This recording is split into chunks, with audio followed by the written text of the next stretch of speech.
Ladies, gentlemen, welcome back to a good old video. Okay, I got a lot to explain on why I haven't been posting. Some of y'all on my Instagram page been telling me why haven't I been posting and such.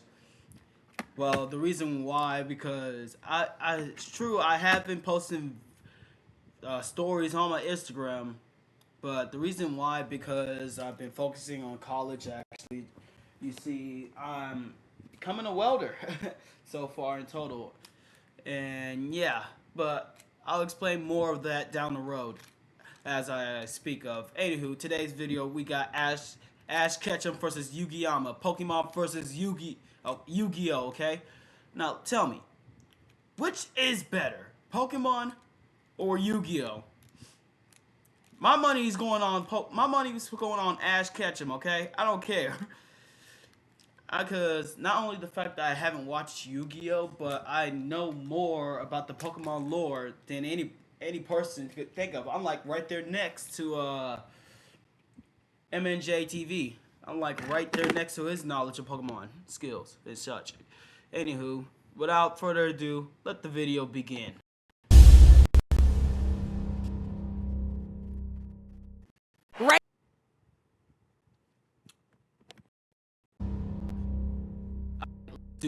Right, Pikachu? Don't get ahead of yourself! Fly! Yeah! Ash Ketchum versus Yugi Moto. The biggest question from the playground. Pokemon All or right, let's Yu-Gi-Oh? do this. He's Let's Wiz do and I'm Boomstick. And it's our job to analyze their weapons, armor, and skills to find out who would win a death battle. This is a big episode. Just look at how long it is. So thanks to our sponsor, Mad Mushroom, for helping us make it happen. Yeah, go check out Mad Mushroom's newest game, Night Swarm. It just launched and it's all about action. Collect companions and claim your throne as Vampire Lord in this survivor-like and roguelike RPG. Double the like. Each run is another step on your journey to wipe out hordes, Oh yeah, find just new to let y'all followers. know on something. I'm not being sponsored by nobody here. I'm doing this for free. Because the kindness of my heart. Unlock new quests and look cool while doing it. Look at that gear. Night Swarm is on Steam now and 15% off for a limited time. Hello there. Welcome to the world of Pokemon. All the kids get their first one at age 10. If you don't sleep in like Ash Ketchum from Pallet Town. Ash Ketchum. wanted to be a Pokemon. Age 10 for the past 25 years. Let's see. I remember a lot of things about Ash, actually. There was a lot of things. Forgive me about the cringe, okay? Anywho, let's see.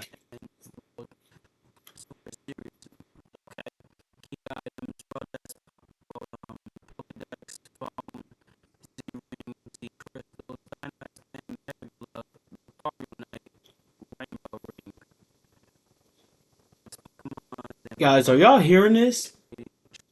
I'm gonna be honest with you, like, seriously, what am I hearing?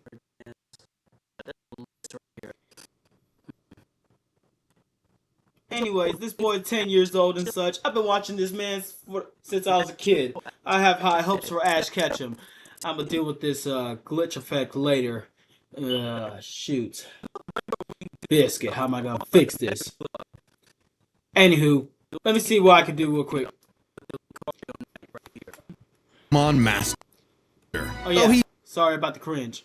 It's gonna be part of the video. You didn't really know what that meant yet. How about taking down your rivals to be the very best, like no one ever was? Better than Gary and his dumb groupies. Well, Ash knew he'd find his answers at the Pokemon League tournament. So Oak hooked him up with the electric mouse, Pikachu. And what? He's your problem now, stupid. Pikachu was a lot. The new duo had a rocky start, but after an intense first day together, the rest, as they say, is history.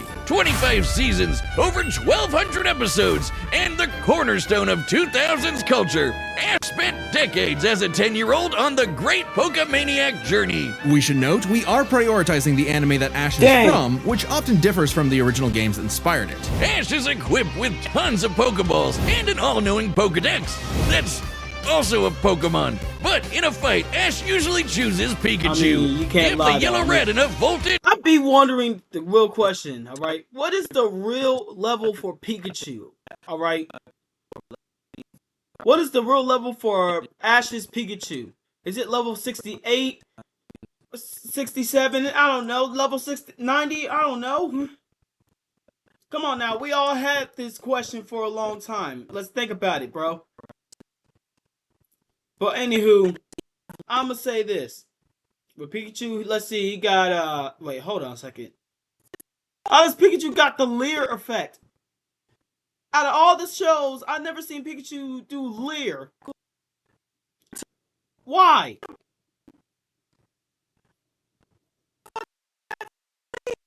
And you'll regret it. Even ground types that would be immune to electric attacks in the games can't stop what this Pikachu dishes out. Yet somehow Ash is just fine after repeatedly getting zapped by this same electricity. Over time, Pikachu learned Volt Tackle, Electro Web, Electro Ball, and Pikachu, use Thunderbolt! The perfect attack for outgoing flamboyant thieves and air balloons. Looks like they're Blasting off again.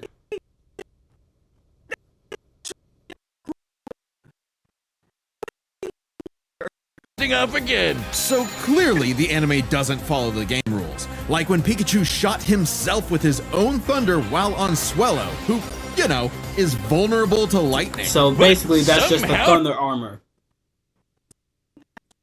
That's basically it. The thunder armor is They use thunder as a super armor. He even learned how to deflect attacks by just spinning really fast. Whee! Speaking of fast, Pikachu has intercepted lightning, but Quick Attack increases that speed even more. And his Iron Tail really pairs well with Ash's offensive style. The guy plays crazy, opting for big damage over stalling. Ash's style is so unusual that when a robot scanned his tactics, it exploded. As the great philosophers put it, if it works, is it still stupid? Ash and Pikachu's bond is magnetic. Greatest cult of all time, I repeat. And brought them new allies, Misty, Brock, Serena, just to name a few. Underneath the stubbornness and crispy bikes, they are loyal friends. Just like Ash's Pokemon. They're not just collecting dust in a shiny hunting box. Ash's League ID won't let him carry more than 6 at a time, but if he needs them, they'll all come running. Water types like Squirtle and Lapras are key in seafaring fights, and Ash can combine their water attacks with Glalie Ice Beam. One time, his Weasel got frozen while using Aqua Jet, which is fine. Now he's using Ice Aqua Battering Ram. Grass types like Bulbasaur and Torterra induce status effects and heal with synthesis. My boy Sceptile, I'm not gonna lie. When it was back in Gen 3, I was cooking with Sceptile, bro. That is the GOAT right there. Sceptile, the man. He's gonna get the kill shot. Yeah, so you got a big, scary Darkrai. Eat this Leaf Blade, Smeargle victim! Or that's what I would say if Tobias didn't action replay a freaking Latios. Give my man a win, 4Kids. Well, 4Kids just did the localization. They didn't write the show. They just get me heated. Almost as much as Infernape's Flare Blitz. Then I'll set my Inferno to overdrive, get my revenge, and Incineroar. Ash had a fiery passion for reaching the top ASAP, but Charizard wasn't on board. Pursuing pride over packs, Ash lost the Viridian Force for the trees and fumbled the Indigo League. Harsh lesson, but one he needed. They Ash say, started bonding with Pokemon at a deeper level. If you lose, you learn a lesson. Remember that.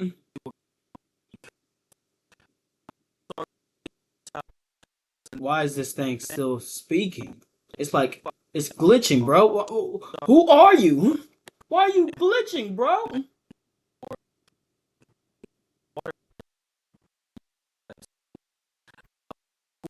Okay.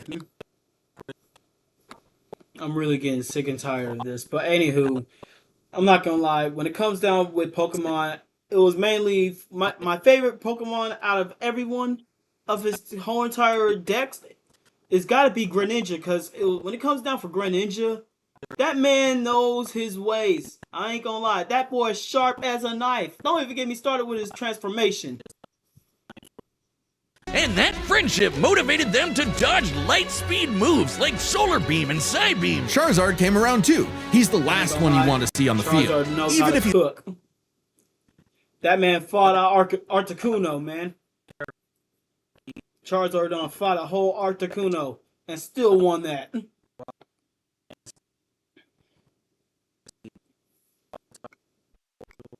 I think the glitch is trying to say something. Anywho, but yeah, man. Don't even get me started with his Sceptile. Sceptile, the way how he cuts everything down using just the Leaf Blade alone is what got things set in battle. And sorry if I sound like this, if my mic is damaged up. I'm really trying my best to upgrade and such. It's been a while since I actually recorded.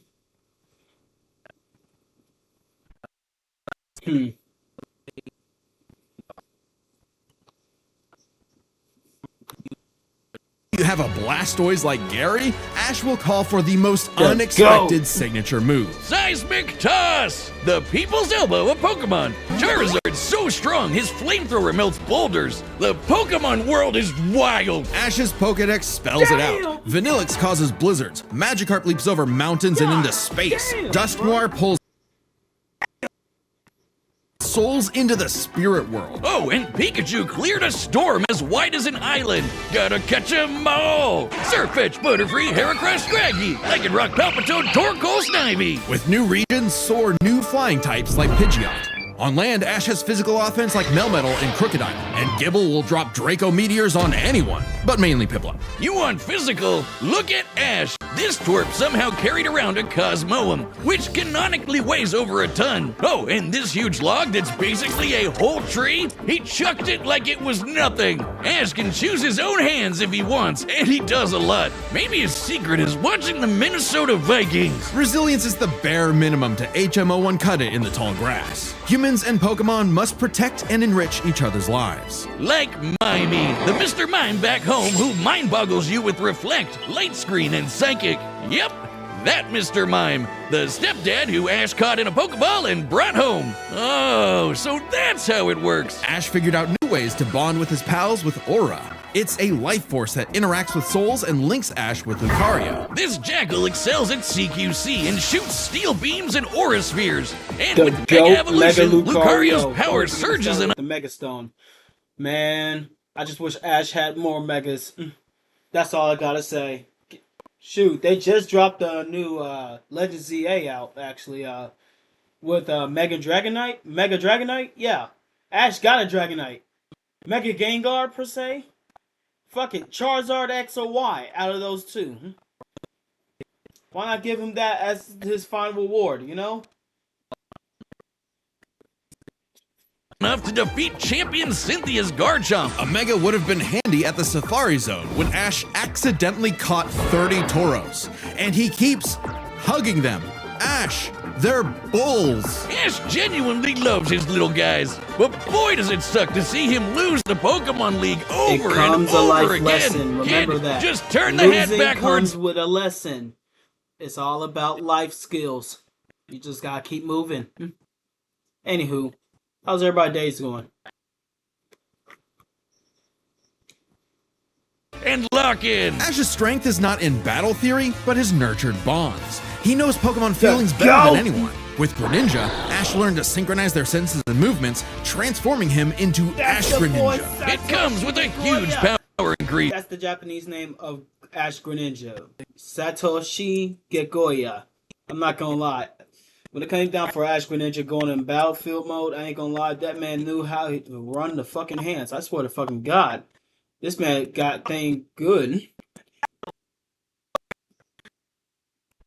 But But there's a catch. Ash shares Greninja's pain. A small price to pay for the ultimate water shuriken. Ash Greninja ran the ones with Champion Diantha's Mega Gardevoir. And just a normal Gardevoir can conjure black holes. Ash's Pokemon and teamwork get along like rice balls and jelly-filled donuts. They saved the world from Lysander, who tried to kill all life. They fought the giants.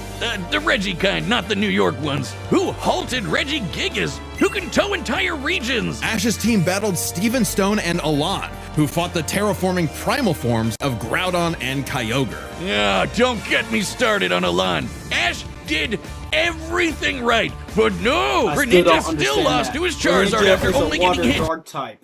Charizard is a Mega Charizard X is a Fire Dragon type.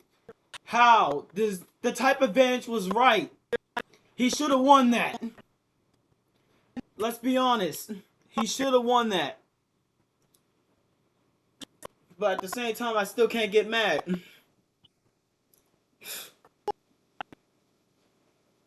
I feel disappointed. I'm upset. Anywho. 3 times. How does Blast Burn beat Water Shuriken? Get your type charts right, 4Kids. Boomstick, 4Kids weren't even around anymore when this aired. Regardless, after his loss at Kalos, Ash traveled to Alola and beyond to train. And thanks to some really delicious soup, his new Gengar Gigantamaxed. Hide you, Gengar! He haunts foes with G-Max Terror, or even swallows them up. I bet it smells nasty in there. Ash and Pikachu also scored a buff with their Z move. All they need is a power ring, some JoJo poses, really and Thunderbolt will evolve into 10 million volt Thunderbolt! This Rainbow Lightning is their ace. You see this coming? You're cooked. Absorb electricity? Cooked. Fused with an Ultra Beast? Cooked. Ash journeyed so much that monsters from another dimension are nothing to him. Naganadel is a poisonous sniper, and Solgaleo is basically the Sun God, a legendary Pokemon whose Sunsteel Strike lights up the universe. Ash got a god in his bag for just being a nice dude. Smell you later, Gary. In fact, when Ash and friends band together, they can halt Dialga's Roar of Time. And Dialga literally controls the concept of time. This boy survives a lot of shit, I ain't gonna lie.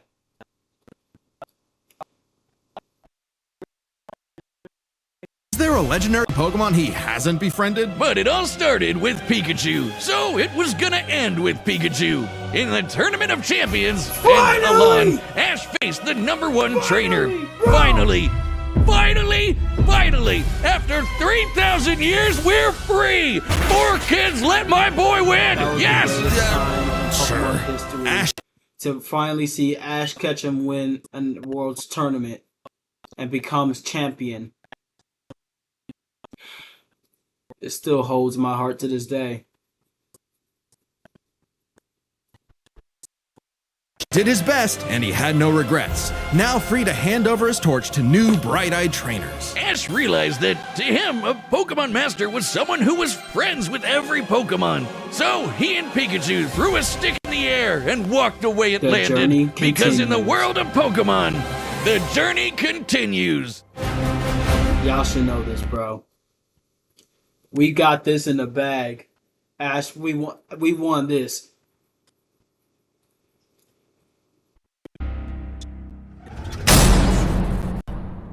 If you want to travel the world like Ash or look as rad as Yugi, then we've got the threads for you. This battle is sponsored by Quince. You'll like this. A bunch of Death Battle staff have owned Quince stuff for ages, so we know it's legit. Quince makes it easy to look sharp, feel good, and find gifts that last. From Mongolian cashmere sweaters to Italian wool coats, Quince pieces are crafted from premium materials and built to hold up without the luxury markup. Nice! This is totally a Kaiba fit right here. Just gotta pop up that collar. Quince makes the essentials every guy needs. Denim, chinos, down jackets, wool top coats, and leather styles built to last, just to name a few. Just to Each remind piece you is guys, made from premium no materials. one is sponsoring me. I'm doing this for free. Oh, and by cutting out the middlemen and traditional markups, Quince delivers the same quality as luxury brands at a fraction of the price. So get your wardrobe sorted and your gift list handled with Quince. Don't wait. Go to quince.com/deathbattle for free shipping on your order and 365-day returns. Now available in Canada too. That's QUINCE.com/deathbattle. Free shipping and 365-day returns. Quince.com/deathbattle. Oh my god, an eye! Many a theorist have tried to solve the mystery of ancient Egypt. What was the secret to such a glorious civilization? Time travel? The divine hand? Aliens? Nah, they were gamers. Egyptians played games with sorcery. These magical ceremonies punished dark hearts with swift death. The Shadow Game. No, Wiz, they were banished to the Shadow Realm. Wink. Sadly, the way of the Shadow Games was lost across time and the pieces of the Millennium Puzzle. It's said the one who solves the puzzle would pass judgment on evil. And in the modern day, Yugi Moto reassembled it and wished for a friend. Yugi, Good ass music, though. Turn that jam up! Yugi was a shy kid that good helped. ass music. I ain't even gonna lie. They got good ass music. Like, let's say, boom, you're working out. You just pop up on Yu-Gi-Oh music and just work the fuck out of that shit.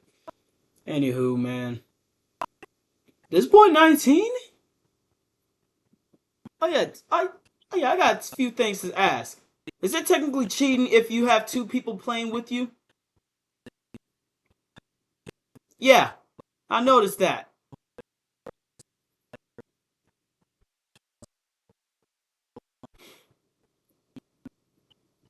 Anywho.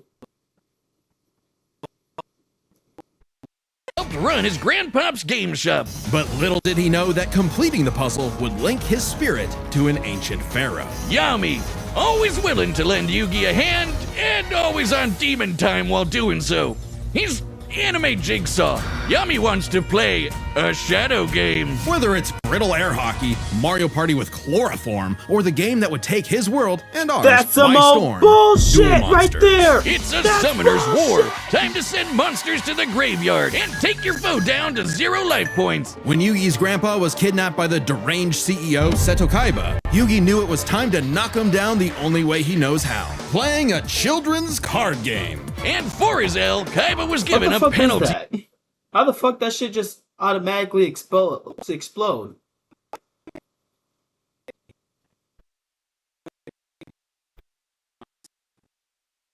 Like seriously, how?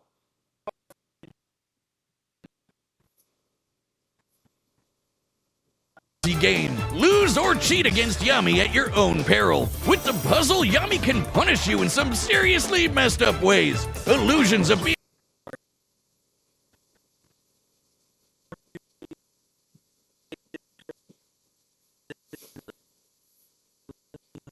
Jesus Christ. This man got a whole collection here.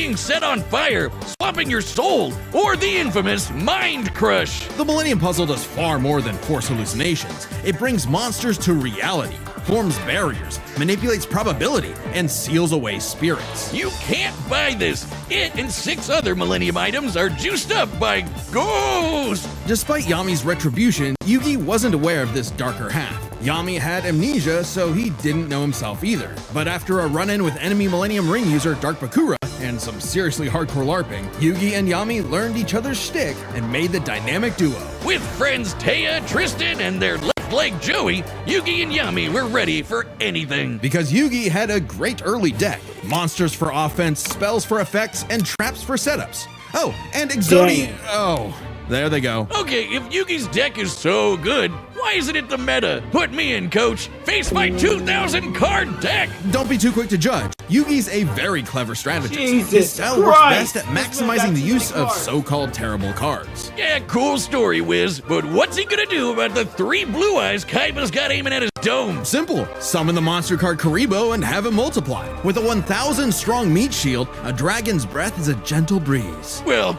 okay. Didn't know Yugi had that dog in him. But I'm about brute force. Buster Blader and Celtic Guardian are sick nasty swordsmen. Summon Skull shoots bolts of lightning. And the giant soldier of stone can destroy moons. Time Wizard's better. It's a living clock that fast forwards or rewinds a local area of time, turning monsters to infants or wizards into wise sages. Speaking of wizardry, you can't have a Yugi deck without his right hand, Dark Magician, and his... Hey, sorry it took so long. I was trying to charge up my earbuds, actually. Because right now I'm watching it in my room. I just don't have, what's those devices where I could display it off webcam and shit. Anywho, back onto the video.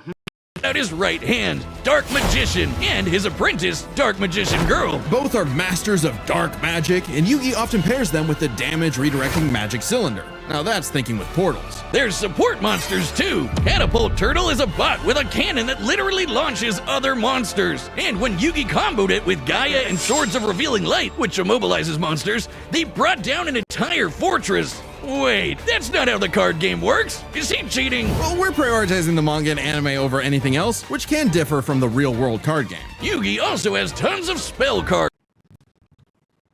Yeah, I cannot read all this. This is too much. This man got so many.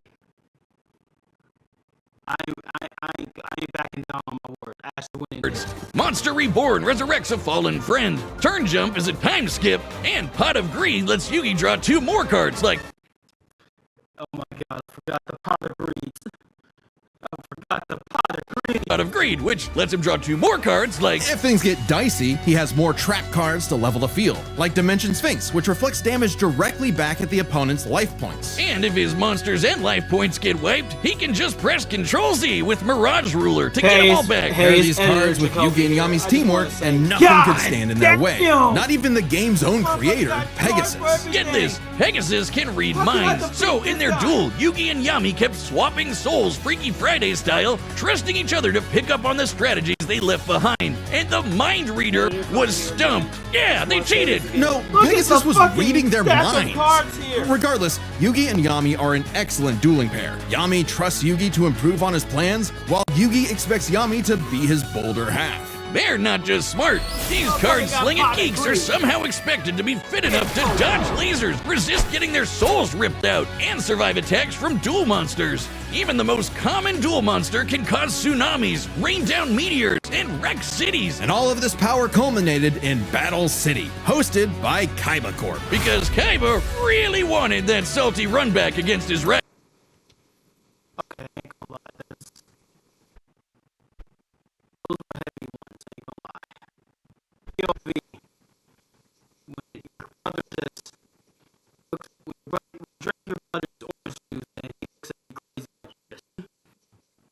Salt only surpassed by Yami's biggest hater, Merrick, who wanted the 3 Egyptian god cards to take him out.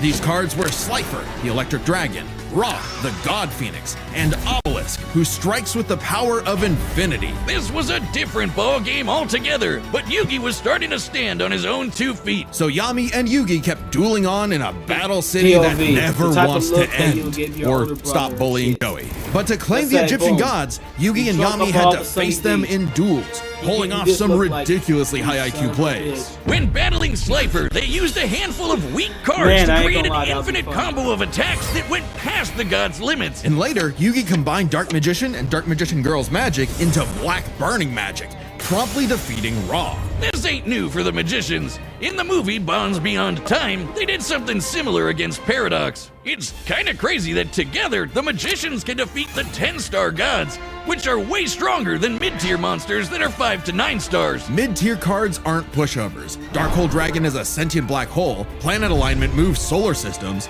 and Jaden's Glow Neos destroyed a relativity field that spawned an entire universe. But at the top would be the great evil god Zork, who showed up to plunge existence into the realm of darkness.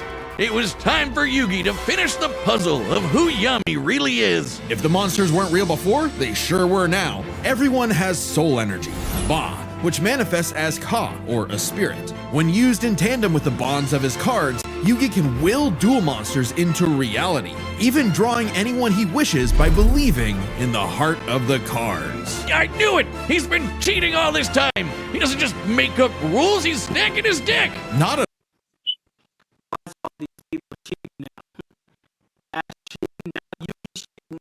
at all. For Yugi, drawing the card he needs isn't just luck, it's an actual skill that he developed. It's even expanded in following series like GX and 5Ds. Okay, well, I'd be the king of games too if I could just decide I have a royal flush every round. Whatever. Yami rediscovered his Egyptian past, his multiple lifelong bonds, and his real name, Atem.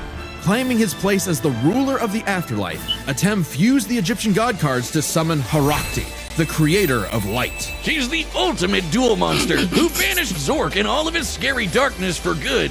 The epitome of, screw you, I win. No kidding, for Harakti created Yu-Gi-Oh's multiverse with that same light. Judgment had passed. Across many duels, evil was vanquished. There was only one more thing left to do. A post-game boss duel between Yugi and Atem. Their farewell was both climactic and bittersweet. Yugi had grown as a duelist and a person. His victory proved that he no longer needed Atem's help to be his bolder half. Even when Atem was an entire dimension away or busy slapping the end of existence, he and Yugi would always be bros.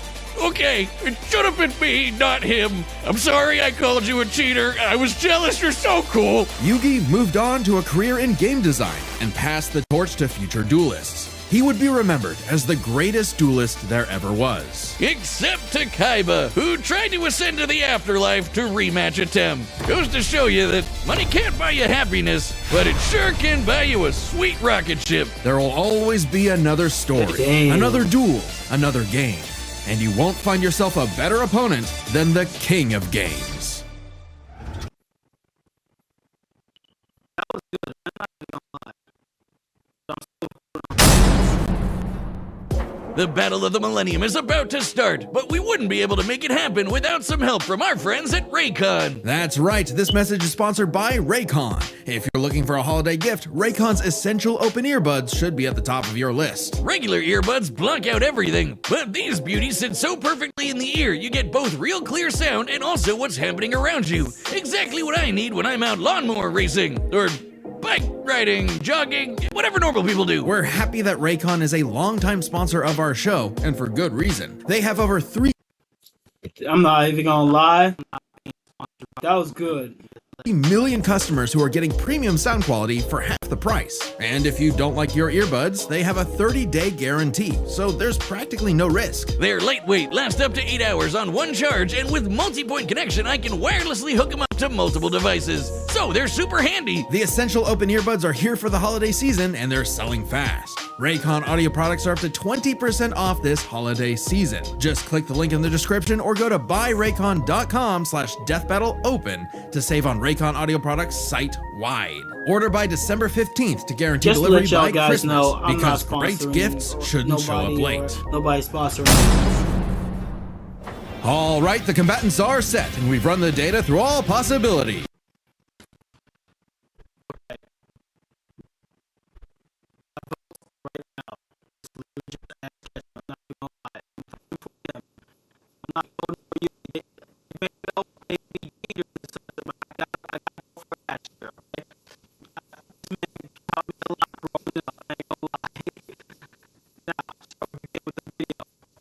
Before we start, let's lay some ground rules. We're treating this as a real-time fight, much like typical battles in the Pokemon anime and duels later on in the Yu-Gi-Oh anime. And given that the rules of Pokemon and duel monsters are clearly incompatible, we'll allow them to summon anything that's reasonably available to them. Going on. It's time to battle! I know this boy gonna win. I have the feeling. Come on now. Just think about it. What is this glitch person talking about?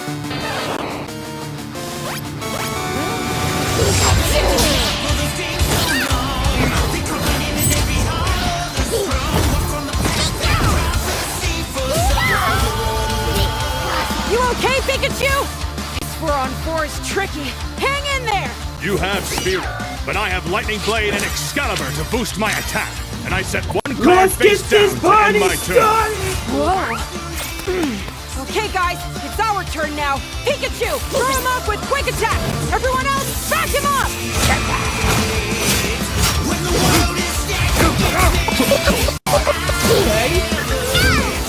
Great job! Now, Thunderbolt!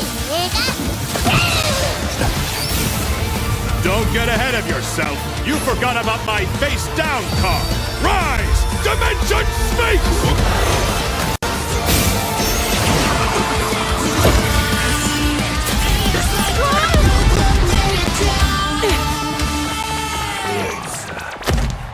Oh, I get it. Good thing we brought them all, right, Pikachu? What do you mean, them all?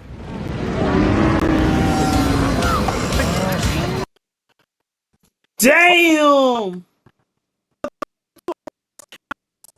Let's go! Charizard! I choose you!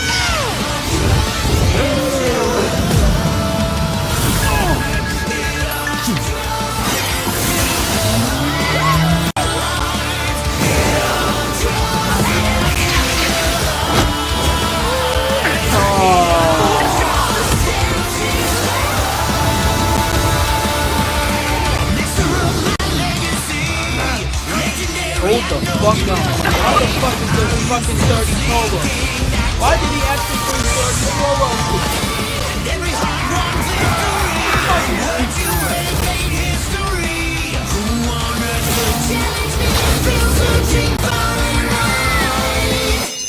We got the GOAT Charizard now.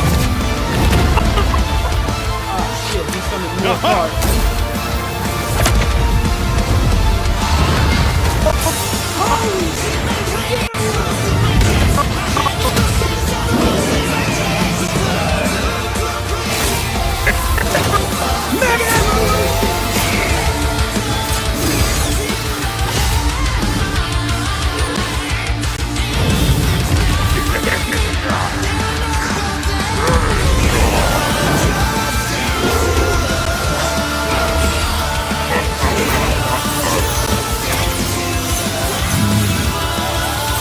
So delayed.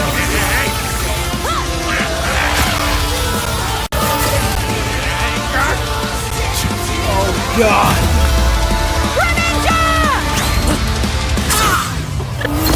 No! I'm sorry, partner. Don't worry. It's my turn now.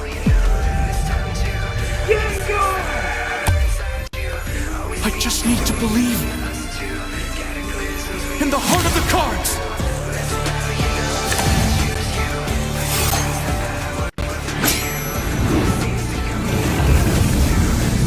Who's that Pokemon?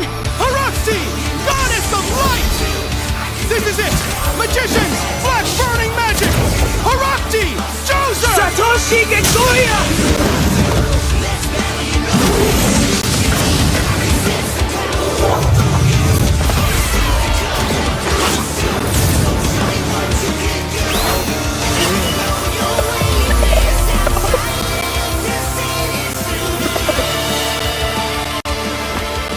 Pikachu, let's finish this. Together! Oh shit. 10 million volt Thunderbolt!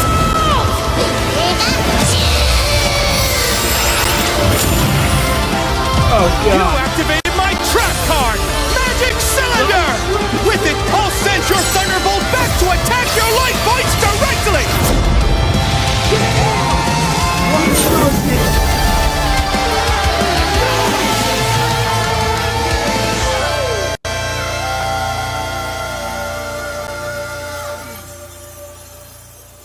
Oh That was shit. an awesome duel, Ash. Time to taste the rainbows, motherfucker.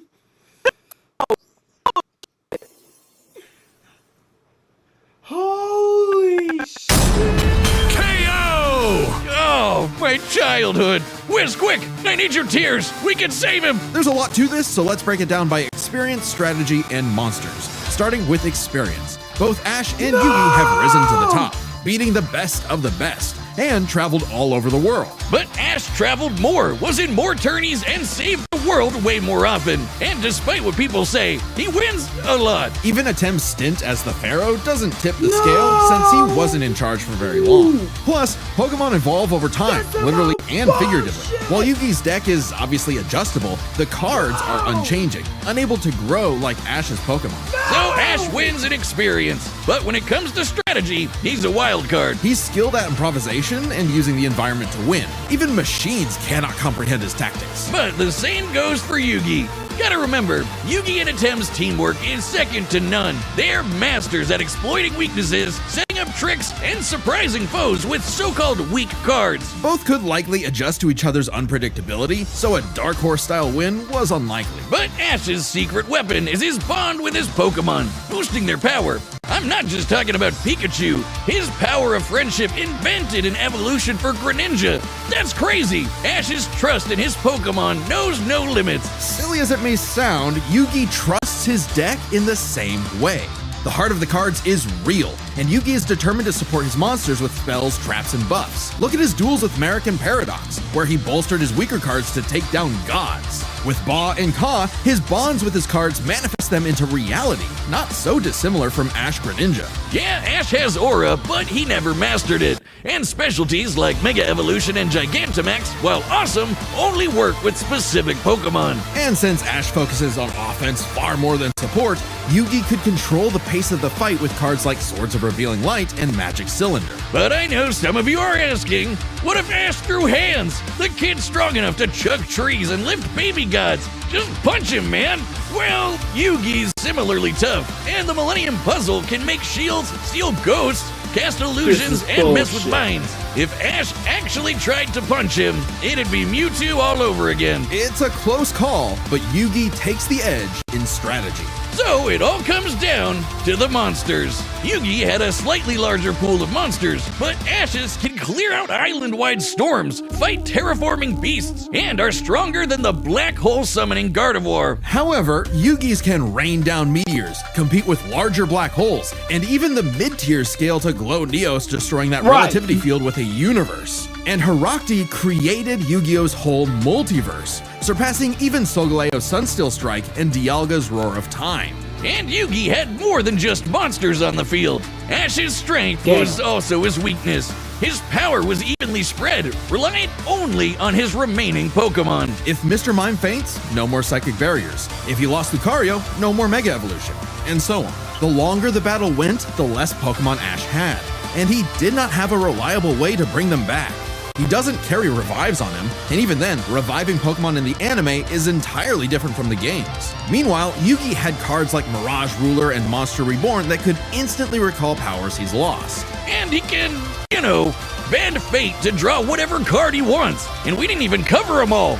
Really, Yugi's deck has no pathetic cards. Exactly. Yugi's versatility and power swept Ash's options, giving his monsters the lead. He just needed the right moment to knock Ash stone cold. That was a good attempt at a pun, Wiz. You might not think it's Pharaoh, but Ash got Yugi owned. The winner is Yugi Moto. That's true.